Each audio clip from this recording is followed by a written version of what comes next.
మీకు ఈ విషయం తెలుసా? ఈ విషయం తెలిస్తే మీరు ఖచ్చితంగా ఆశ్చర్యపోతారు. ప్రతి సంవత్సరం శ్రీ మహావిష్ణువు 4 నెలలు నిద్రపోతారు కదా, అది మనందరికీ తెలిసిన విషయమే. ఆ 4 నెలలు భూలోకాన్ని ఎవరు చూసుకుంటారు మీకు తెలుసా? ఈ వీడియో మిస్ అవ్వకుండా లాస్ట్ వరకు చూడండి. జూలై 6వ తేదీన దేవసేని ఏకాదశి మొదలవుతుంది కదా, ఆ రోజు శ్రీ మహావిష్ణువు నిద్రలోకి జారుకుంటారు. దేవసేని ఏకాదశి అయిన 4 రోజులకి గురు పౌర్ణమి వస్తుంది. ఆ 4 రోజులు గురుదేవతలు చూసుకుంటారు. గురు పౌర్ణమి తర్వాత శ్రావణ మాసం వస్తుంది.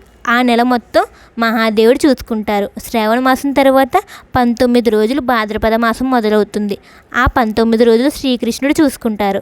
భాద్రపద మాసం తర్వాత 11 రోజులు వినాయక చవితి వస్తుంది. అప్పుడు వినాయకుడు చూసుకుంటారు. వినాయక చవితి తర్వాత 16 రోజులు పితృపక్ష మాసం వస్తుంది. ఆ 16 రోజులు పితృదేవతలు చూసుకుంటారు.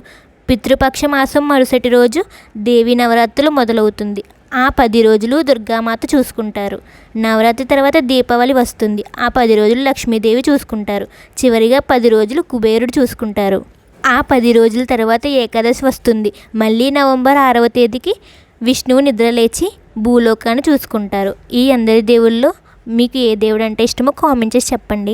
ఇంకా మన ఛానల్ ఏమైనా సబ్స్క్రైబ్ చేసుకోకపోతే వెంటనే సబ్స్క్రైబ్ చేసుకోండి, లైక్ చేయండి, షేర్ చేయండి.